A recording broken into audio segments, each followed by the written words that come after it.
Ashanti, we got to get into this. Now, she broke her silence about Irv Gotti on Angie Martinez IRL podcast last night.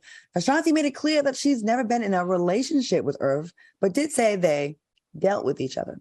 She also revealed that Irv used degrading language during and after their partnership, such as, I made you effable and nobody F's with you. Ashanti said things fell apart between them when he could no longer could control her career. What are y'all's thoughts on Ashanti speaking her truth about Irv Gotti? Al, what do you think about this? You know, I'm an Ashanti fan. I love her to death.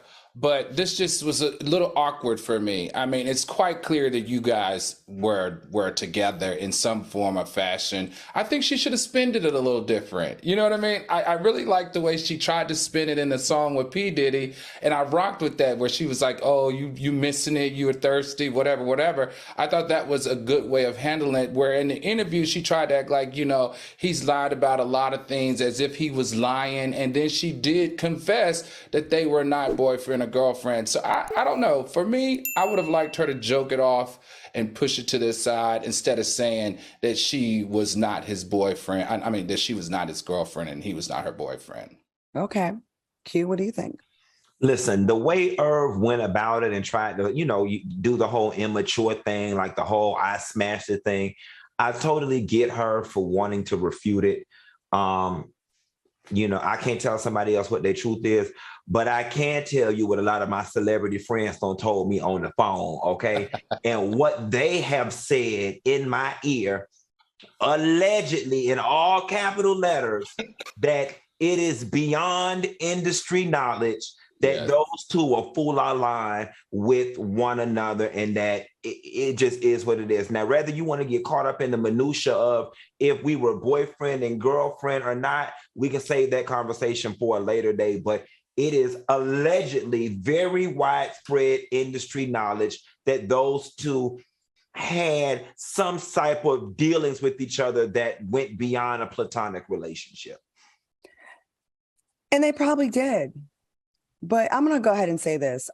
As a woman, we get judged by how many people we've been with. If you've been with 2 or 3 people that are famous, you're a whore. Meanwhile, the local secretary or someone who works at your grocery store or flight attendant, they could have had a whole train ran on them and no one's going to ever know or care. And I just kind of feel like I'm not mad at her for not copping to it, because I would too. I would be like, nope, didn't do it, because you're going to judge me based on that. And I kind of compare people like outing who they slept with to like outing someone in the community. Like, I think it's very similar. The feeling you get when you're not ready to talk about it, you should never be forced to talk about someone you dealt with because the fans want to hear about it, or it's none of your business. And if she wants to take that to her grave because she's embarrassed, because I would be too, then we all got people we are embarrassed about, right? Think about it. There's some people y'all never want people to know that you was with. You like, ooh.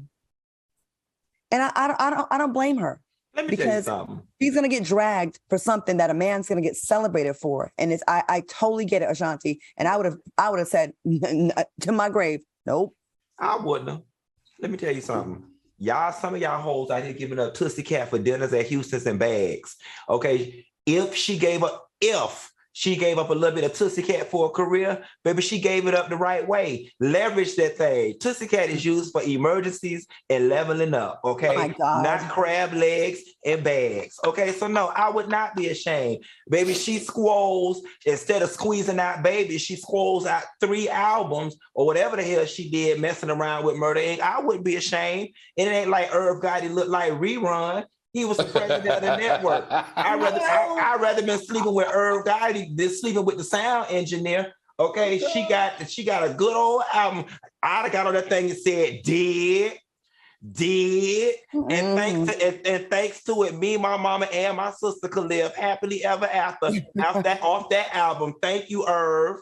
I hear you, but one more pushback to your argument. When you are a woman, a good-looking woman in this business, once the word is out that that's how you get down, good luck with other men helping you out without trying to get the same deal too. I remember this girl, and I'm not going to say her name. She was an actress, and we used to all do extra work back in the day. She all of a sudden started getting all these parts, and we found out she was sleeping with the executive producer of this man who put a lot of shows together.